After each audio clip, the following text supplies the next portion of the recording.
یاران عزیزم، در اخیرین یک دعا می کنم، چون حقشان است که من و تو دعا بکنیم. ای الله، به فریاد مظلومین غزه برس. ای الله، به فریاد مظلومین غزه برس. الهی، به فریاد تفلکای غزه برس. تفلکی را دیدم به زیر بازار می دود، پدرش را از دست داده پدر ندارد، مادرش را از دست داده مادر نداره، برادر و خواهرش را از دست داده هیچ کس نداره. می بیند که بروی بازار به دیوارها و بازارهای خراب شده هیچ کس نداره. به یگانه کسی صدا میزند الله، صدا میزنه، میگه الله الله الله، صدا میزند. میداند که غیر از خدا کس نیست به فریادش برسه. ای خالق دلها، ای مالک دلها، خودت که قهار هستی، خودت جبار هستی، به فریاد اون اطفال معصوم برس، به فریاد بیوزنان اون سرزمین برس. ای گجای صلاح الدین که فریاد طفلکان معصوم غزه را ببینی و بشنوی. گجای ای صلاح الدین که شمشیر را گرفته در برابر اونها بلند شوی. گجای ای عمر مختار، ای عمر دلیر، ای شخصیت بزرگوار، گجاستی که فریاد امت رسول گرامی صلی الله علیه و سلم را بشنوی. ای خدا، اونها چی کردن؟ اونها چی گناهی کردن؟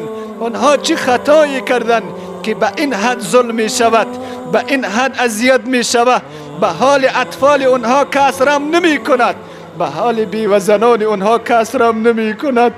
گجای ای رسول صلی الله علیه و سلم، گجای ای معلم بشریت، گجای ای معلم پیشوا که به فریاد امتت برسی.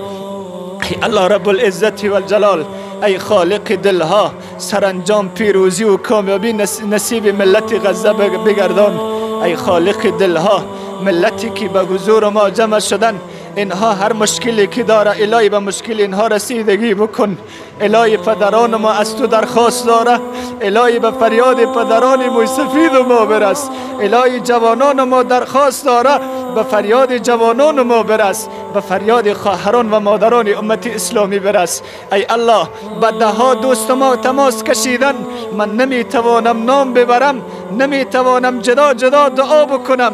الهی به فریاد اونها برس. کسی قرضدار است، کسی بیمار است، کسی بی اولاد است، الهی به فریاد اونها برس. الله رب العزت و الجلال، کامیابی دنیا و آخرت نصیب همه ملت مسلمان و بالخصوص نصیب حاضرین در مجلس ما بگردان. الله، خودم را خادم دین بگردان. الله، خودم را خادم دین بگردان. الله، آنچه که گفتم توفیق عمل به من نصیب بگردان. الله رب العزت و الجلال، مسئولین امارت اسلامی را هدایت نصیب بگردان. الله، حکام ما را هدایت نصیب بگردان. موی سفیدای ما را، جوانای ما را، سرانجام خواهر و مادر ما را هدایت نصیب بگردان.